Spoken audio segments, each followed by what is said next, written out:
यूं कहिए कि आपका मुझ पर कोई अधिकार नहीं है देवी। आपने मेरे प्राणों की रक्षा की है। मैं आपका ऋणी हूं और यह ऋण मुझे सदैव स्मरण रहेगा। और मैं? आप भी। राजकुमारी की जय हो। अयोध्या नरेश दशरथ आए हैं। क्या? महाराज दशरथ कहाँ हैं? वो इधर ही आ रहे हैं।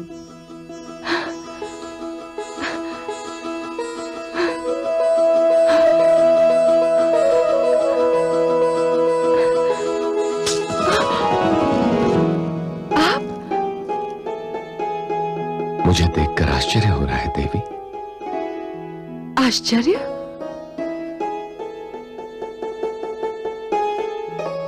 मुझे अपने नेत्रों पर विश्वास नहीं हो रहा है। कहीं मैं स्वप्न? नहीं, ये स्वप्न नहीं है देवी। मैं वही दशरथ हूं जिसका जीवन आपकी वीरता का उपहार है। नहीं, आप वे दशरथ हैं जिनका प्रेम अब मेरे जीवन का आधार है। मुझे समझ में नहीं आता मैं आपका स्वागत कैसे करूं। बुद्धिमान कहते हैं कि जो बात समझ में ना आए वो नहीं करनी चाहिए। स्वागत तो औपचारिकता है।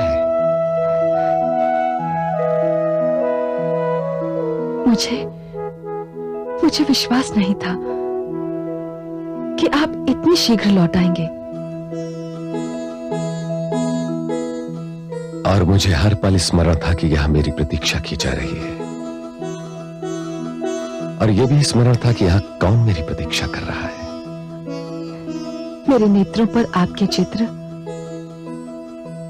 और मन पर आपकी स्मृति का सर्वाधिकार हो चुका है राजन।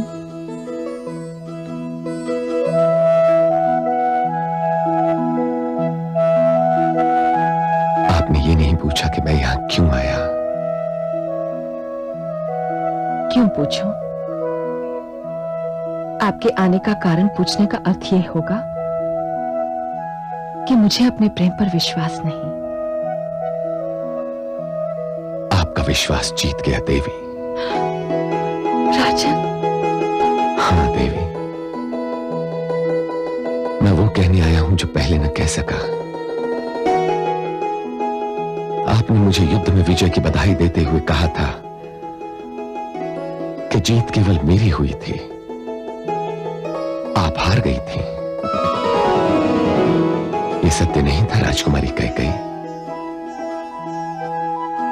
सत्य तो ये है कि युद्ध क्षेत्र में जब आपके काले घने केश खुलकर बिखरे थे और श्रावण की उस घटा से मुझे आपका मुखचंद्र दिखाई पड़ा था, मुझे उसी क्षण विश्वास हो गया था कि मैंने भी अपना बहुत कुछ हार दिया है। मैं जान गया था कि ये क्षण अब जीवन के किसी भी क्षण मेरा साथ नहीं छोड़ेगा। हाँ देवी, मैंने आपके पिताश्री का शगुन स्वीकार कर लिया है।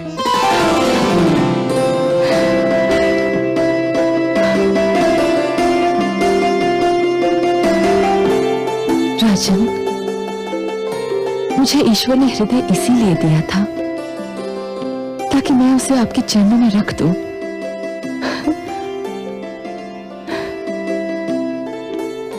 और मैंने उस हृदय को बड़े प्यार से उठाकर अपने हृदय में रख लिया है।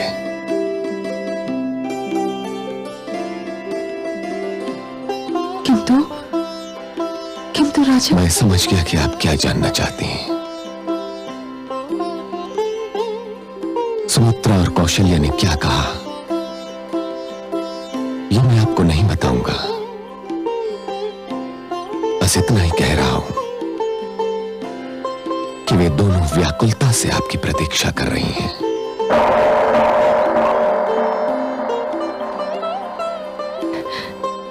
मैं भी उन्हें मिलने को अधीर हो रही हूं।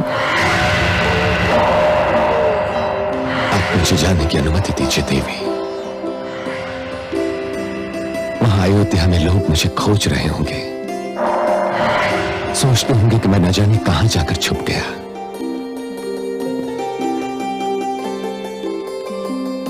अयोध्या वाले शीघ्र ही जान लेंगे कि आप केवल मेरे हृदय में ही छिप सकते हैं।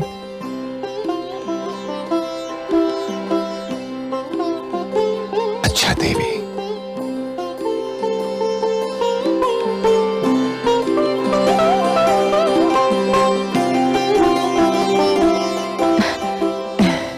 महाराज, ये मेरी धाई मां मंत्रा है। मैंने इसी की गोद में अपनी आंखें खोली थी। मंथरा ने मां बनकर पाला है मुझे। दाई मां को मेरा प्रणाम। तेजस्वी भव, यशस्वी भव, दीर्घायु भव। ईश्वर संसार की सारी प्रसन्नताएं आपके चरणों में रखते। मैं जानती थी जिसे मेरी राजकुमारी ने चुना होगा वो ईश्वर के भंडार का सबसे अनमोल रत्न होगा। महाराज, मैं अपनी राजकुमारी के चुनाव पर बलिहारी जाऊं।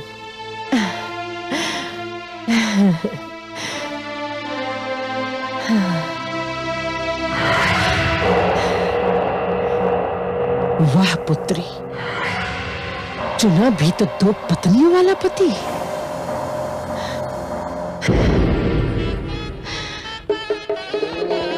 स्वस्ति न इंद्रो वृद्धश्रवाः स्वस्ति नः पूषा विश्ववेदाः स्वस्ति नस्तार्क्ष्यो अरिष्टनेमि स्वस्ति नो बृहस्पतिर्दधातु।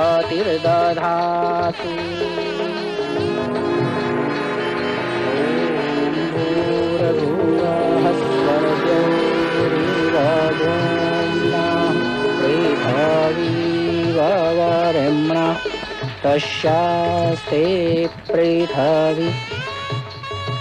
मेरे संपन्न हुए, अब आप अपने बड़ों से आशीर्वाद लीजिए।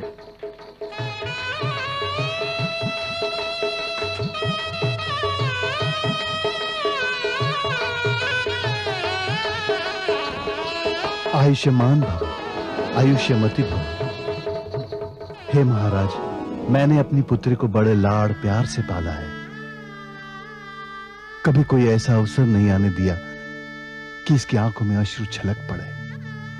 मैंने इसकी हर इच्छा पूरी की है। आज ये मुझसे विदा हो रही है तो मेरा हृदय फटा जा रहा है। मेरी पुत्री का ध्यान रखिएगा महाराज। इन्हें कोई कष्ट नहीं होगा, वहां इनकी हर इच्छा पूरी होगी। अयोध्या में इतना स्नेह मिलेगा कि ये कह कह भूल जाएंगी।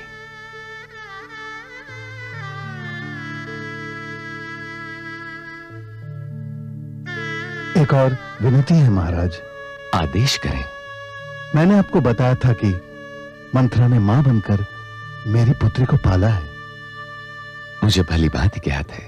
यदि आपको आपत्ति न हो तो मैं मंथरा को कैकेयी की देखरेख के लिए आपके साथ भेज दूं। आपत्ति? मुझे हर्ष होगा।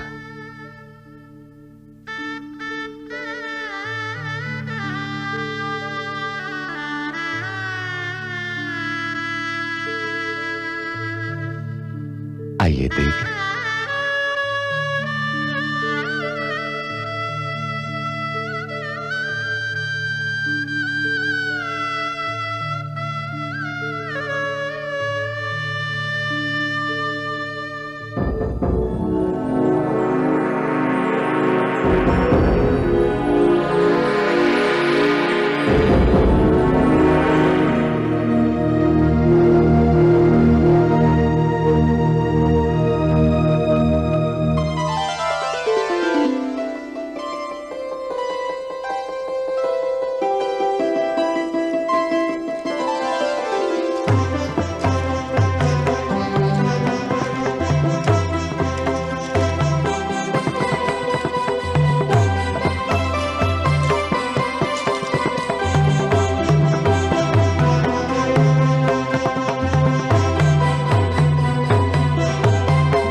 प्रिय रानी कैकेयी, सूर्य वंश में, इक्ष्वाकु वंश में तुम्हारा स्वागत है। अब अयोध्या ही तुम्हारा घर है। मैं जानती हूं तुम वीर हो, बुद्धिमान हो, समझदार हो। महाराज तुम्हारे विषय में हमें सब कुछ बता चुके हैं, किंतु मैं आयु में तुमसे बड़ी हूं, इसलिए तुम्हें यह बताना मेरा कर्तव्य है कि पुत्रवधू 2 वंशों की मर्यादा लेकर आती है और उसे ये दोनों मर्यादाएं संभालनी होती है। आप सबको मेरी ओर से कभी कोई कष्ट नहीं पहुंचेगा और तुम्हें हमारी ओर से सदैव पूर्ण सहयोग, मित्रता और शुभकामनाएं मिलती रहेगी। तो मैं चलती हूं। नवजीवन की एक बार और बधाई।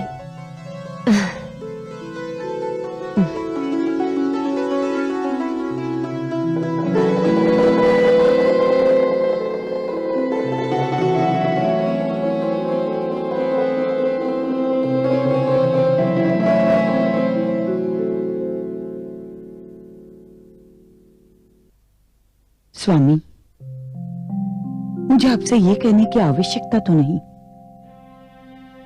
किंतु फिर भी आप जिसे अर्धांगिनी बनाकर लाए हैं उसके साथ वही व्यवहार कीजिए जो मेरे और सुमित्रा के साथ करते रहे हैं। उसके प्रति कोई अन्याय न होने पाए। वो अपना देश छोड़कर आई है, अपने पिता की लाडली है।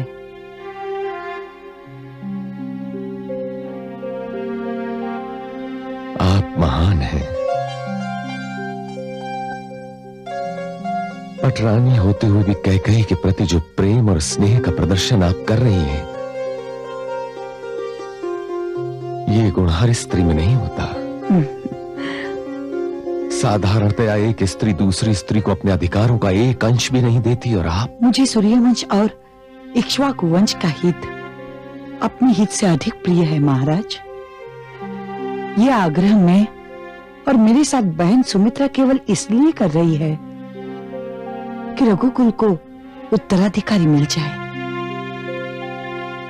कौन जाने, राजकुमारी कैकेयी रघुकुल के लिए एक वरदान सिद्ध हो। अब जाइए महाराज, राजकुमारी कैकेयी आपकी राह देख रही होगी।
मैं जानता हूं कि मैं आपके जीवन का प्रथम पुरुष हूं,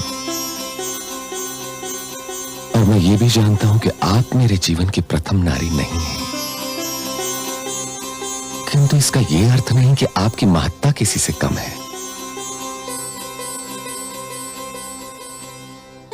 हाँ, यह संभव है कि आपने जिसे नायक चुना है वो सर्वश्रेष्ठ सिद्ध ना हो।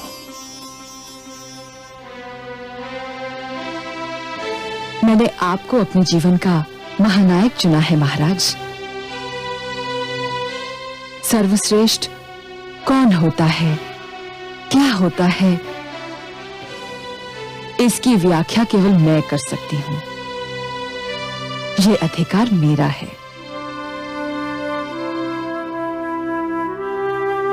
महाराज, स्त्री के अधिकारों के प्रति आप कितने जागरूक हैं, ये देखकर मेरी प्रसन्नता की सीमा नहीं रही। इसमें आपकी बड़ी बहनों कौशल्या और सुमित्रा का भी बड़ा हाथ है। मैंने उनसे बहुत कुछ सीखा है। इसमें कोई संदेह नहीं कि वे दोनों आदर्श नारियां हैं।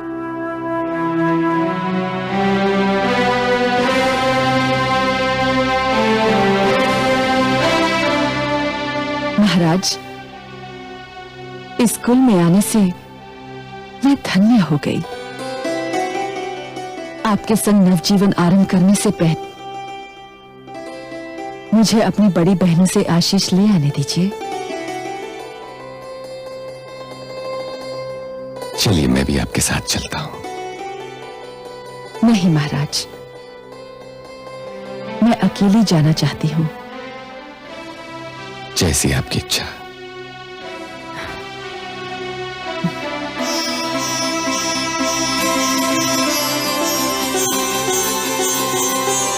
कैकेयी केवल आयु में छोटी नहीं, बहुत भोली भी है। और प्रसन्नता की बात यह है कि उसके मन में हम दोनों के प्रति बहुत आदर है। मुझे भी वो पहली दृष्टि में ही भा गई। ईश्वर करे वो महाराज के वंश को हरा भरा बना दे। इस भवन में किसी नवजात शिशु की किलकारियां गूंजने लगे। ऐसा ही होगा दीदी। सत्य कहते हो सुमित्रा, यदि कैकेयी के गर्भ से शिशु जन्मा तो मैं उसे अपनी संतान समझकर कलेजे से लगा लूंगी।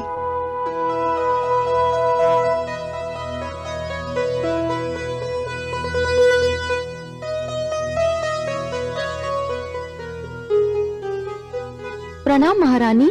नई महारानी द्वार पर खड़ी हैं। द्वार पर खड़ी है? जी।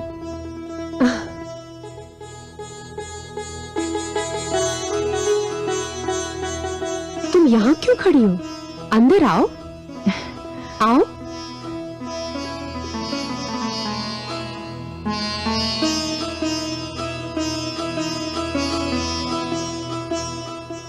तुम द्वार पर क्यों खड़ी थी बहना? भीतर आना चाहिए था। मैंने सोचा कदाचित आप दोनों कुछ निजी बातें कर रही हैं। अब यहाँ ऐसे कोई निजी बात नहीं होगी छोटी रानी जिसमें तुम सम्मिलित ना हो। अब तुम हम सब के जीवन का अंश हो। नवजीवन आरंभ करने से पहले मैं आप दोनों का आशीर्वाद लेना चाहती थी।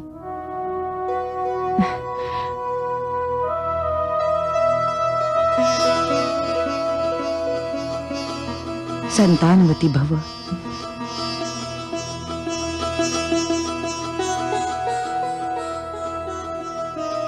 सौभाग्यवती भव। मैं आप दोनों को विश्वास दिलाती हूँ कि मैं आप दोनों की छोटी बहन ही बनकर रहूंगी। और हम दोनों तुम्हें विश्वास दिलाते हैं कि हम तीनों बहनों की भांति मिलकर रहेंगे। अब तुम अपने कक्ष में जाओ, महाराज प्रतीक्षा कर रहे होंगे। चल आओ।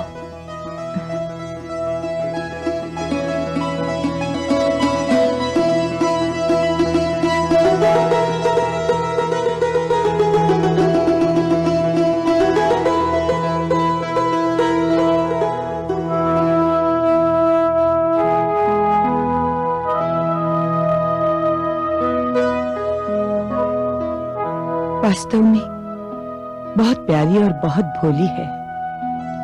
सत्य कह रही हो दीदी।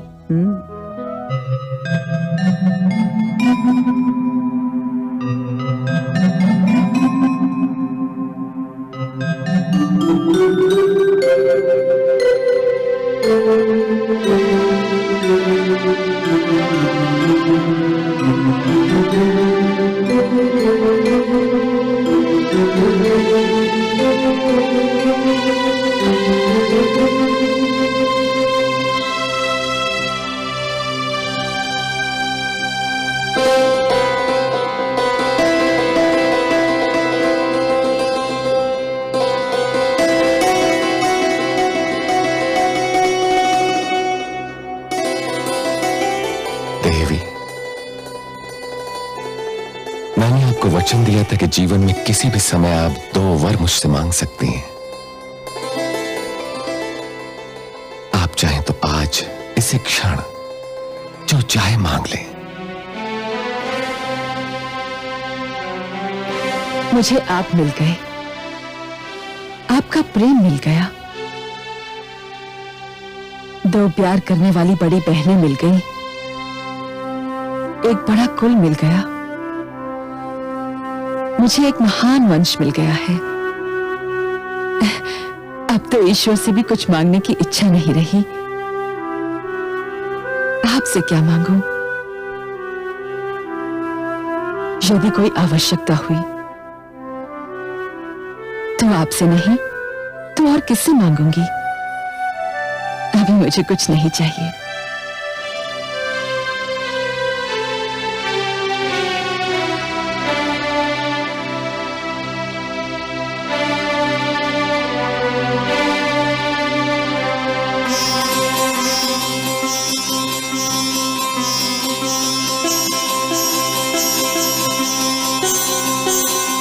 तो फिर ये तुच्छ भेंट स्वीकार कीजिए।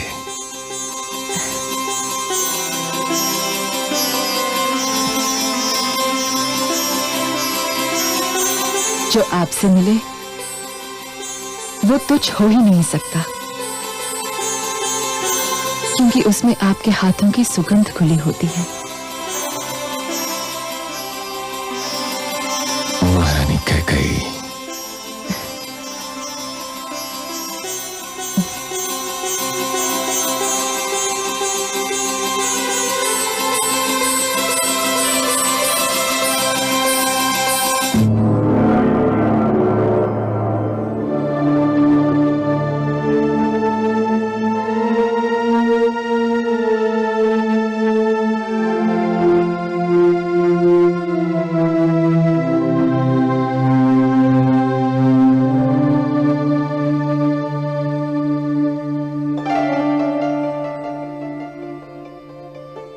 बड़े गहरे चिंतन में डूबी हुई दिखाई दे रही है महादेवी। किस समस्या ने आपका ध्यान अपनी ओर आकर्षित कर रखा है? कुछ नहीं कमल नयन, मैं अयोध्या नरेश दशरथ के भाग्य की विडंबना के विषय में सोच रही थी। विडंबना? विडंबना कैसी महादेवी? इस क्षण तो उनके जीवन रूपी सागर में सुख का ज्वार आया हुआ है। उन्हें कौशल्या और सुमित्रा जैसी देवियों का साथ तो प्राप्त था ही। अब देवी कैकेयी जैसी वीर, सुंदर और साहसी स्त्री उनके जीवन में सुख का संदेश लेकर आई है। सुख का संदेश? तो क्या आप भी कौशल्या सुमित्रा की भांति यही समझते हैं कि कैकेयी राजा दशरथ को वो दे सकेगी जो वे दोनों न दे सकी? कैकेयी राजा दशरथ को संतान दे पाती है अथवा नहीं, ये तो केवल विधाता जानते हैं महादेवी। परंतु इसमें चिंता की क्या बात है? मुझे चिंता है सर्वेश्वर, मुझे चिंता है। यदि दशरथ को संतान नहीं मिलती है तो उन्होंने आज जिस सुख का अनुभव किया वो क्षणिक सिद्ध होगा, और यदि उन्हें संतान मिलती है तो श्रवण के माता पिता का श्राप उनकी ताक में है।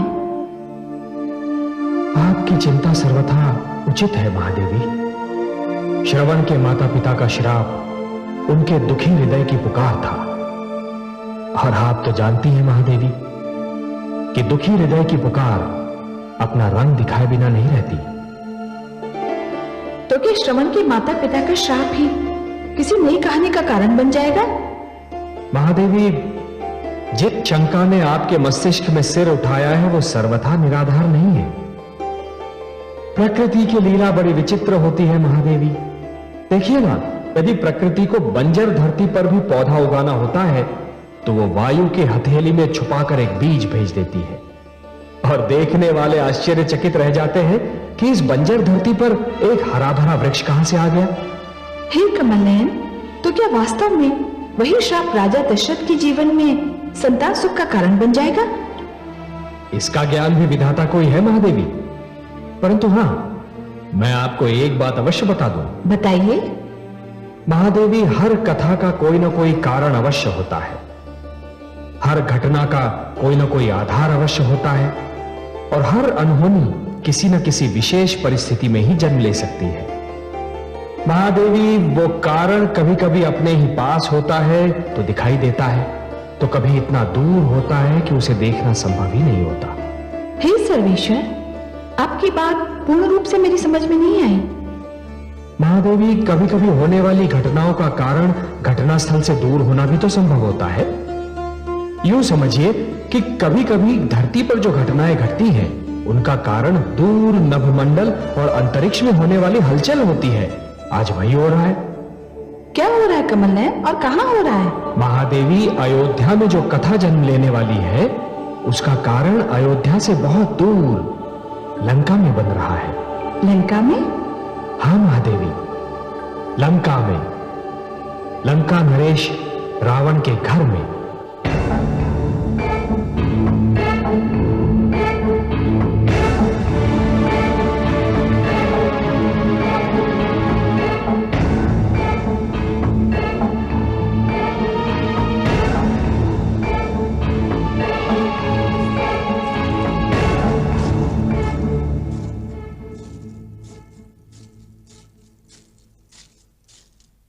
आइए महारानी, विराजिए।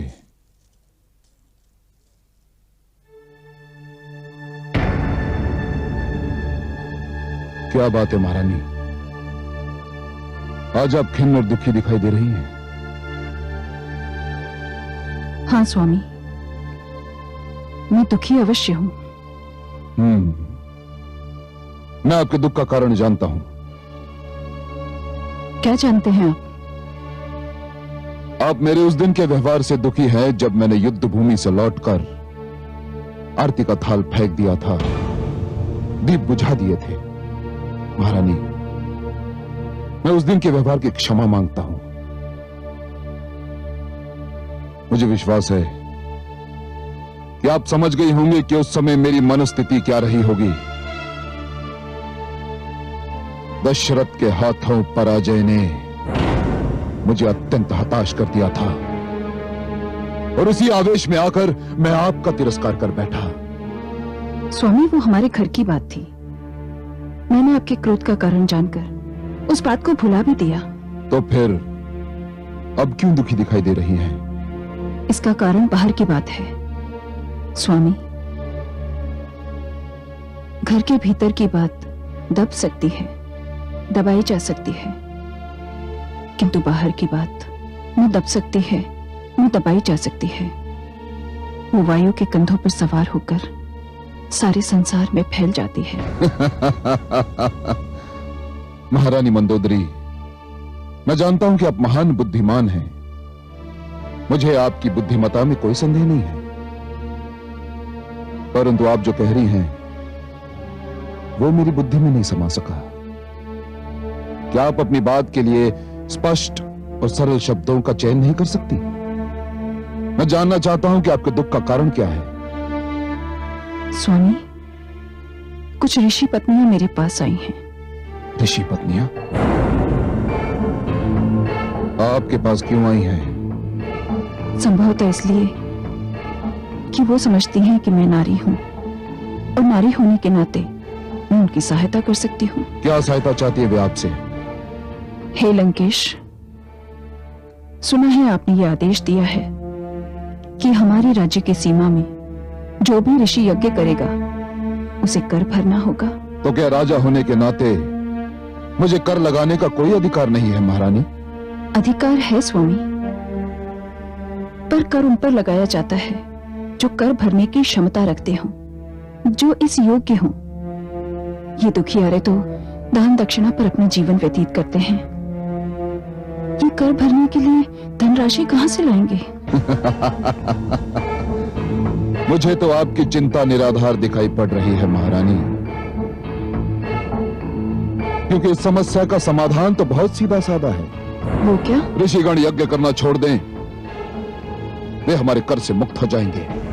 आप उनसे ये कह रहे हैं कि वो अपना धर्म छोड़ दें? मैं उनसे ये कह रहा हूं कि लंका पर मेरा राज्य है, रावण राज्य, और मेरे राज्य में किसी को ऐसा कोई कार्य करने की अनुमति नहीं जो मेरी इच्छा से मेल न खाता हो। क्षमा करें लंकेश, किंतु प्रजा के किसी भी वर्ग से ये कहना कि वो अपना धर्म अपने सिद्धांत त्याग दे, राजा की महानता के विरुद्ध है। और राजा की आज्ञा की अवहेलना प्रजा के किसी भी वर्ग के लिए दंडनीय है। यदि ऋषिगण यज्ञ करना चाहते हैं तो उन्हें कर देना होगा, और यदि वो कर नहीं दे पाते तो उन्हें दंड भोगना होगा। और वो दंड क्या होगा? कुछ अधिक नहीं महारानी, कुछ अधिक नहीं। आप तो जानती हैं कि मैं बहुत न्यायप्रिय हूं। जो कर नहीं देंगे अथवा दे नहीं पाएंगे, उनके शरीर से विशेष मात्रा में रक्त निकाल लिया जाएगा। सो बात बहुत सरल है। जो भी यज्ञ करना चाहे करे, उसे स्वतंत्रता है। मैं किसी की स्वतंत्रता को कुचलना नहीं चाहता। बस जो कर नहीं देंगे उन्हें रक्त देना ही होगा। क्यों, है ना न्याय संगत? हे ईश्वर, ये न्याय संगत है। ये न्याय संगत है। महारानी, आपसे मिलने जो ऋषि पत्नी आई हैं, उन्हें मेरी ओर से शुभ समाचार दे दीजिए कि मैंने उनकी समस्या का बहुत सरल समाधान बता दिया है। अब मुझे अनुमति दीजिए। बहुत सारे ऋषिगण पकड़ कर लाए गए हैं, मुझे उनको भी न्याय देना है।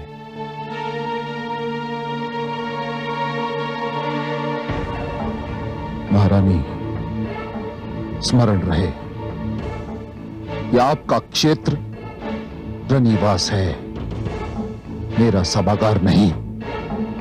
स्मरण रहे।